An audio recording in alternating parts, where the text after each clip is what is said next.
Selanjutnya di halaman 3, mari kita lanjut mempelajari tentang pola irama. Silakan siapa yang bersedia membacakannya? Iya, silakan Nak. Beni, Edo, Siti, dan Dayu berkumpul di teras rumah. Ibu Dayu menyediakan roti. Roti adalah makanan yang terbuat dari tepung. Dayu dan teman-teman menikmati roti buatan Ibu Dayu. Dayu teringat sebuah lagu tentang roti. Dayu menyanyikannya di depan teman-teman. Lagu tersebut berjudul Rotiku. Iya. Jadi kali ini teman kita tadi Nasri sudah membacakan sebuah teks di mana si Beni, Siti, dan Dayu sedang ada di teras rumahnya. Jadi mereka sedang makan roti di mana si Dayu teringat tentang lagu roti. Ya, kali ini di halaman 4 kita akan belajar tentang pola irama suatu lagu. Ada yang tahu pola irama itu apa? Apa itu pola irama? Ya, Ibu kasih tahu. Pola irama adalah sekelompok bunyi dengan susunan tertentu. Setiap baitnya berbeda. Ada susunan tertentu. Iya, Ibu kasih contoh lagu Abang Tukang Bakso. Setiap iramanya berbeda. Ada susunan tertentunya. Abang tukang bakso, mari sini, aku mau beli. Abang tukang bakso, cepat dong kemari, sudah tak tahan lagi. Satu mangkok saja 5.000 perak, yang banyak baksonya.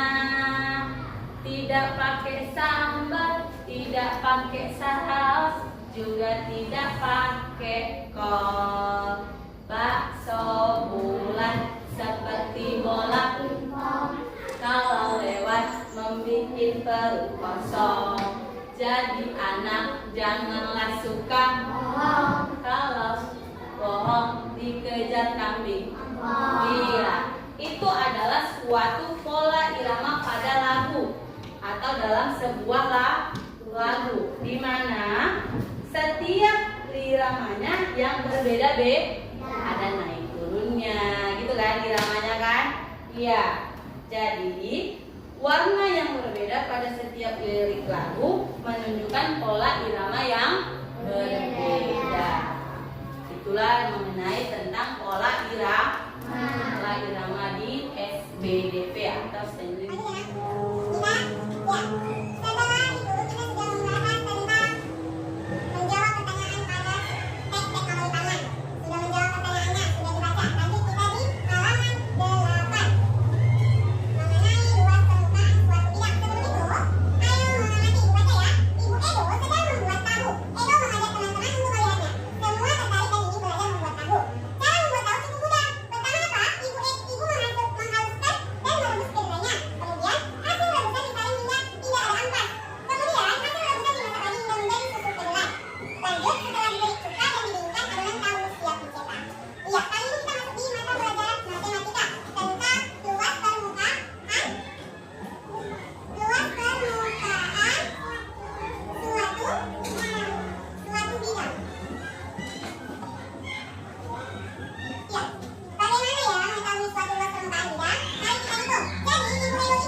terjawab tugasnya, juga sudah dikerjakan, berakhirlah pula pembelajaran kita pada kali ini. Semoga anak-anak ibu dapat memahami dan mengamati semua yang kita pelajari pada sesi ini. Nanti sesi berikutnya kita lanjut ke pelajaran selanjutnya.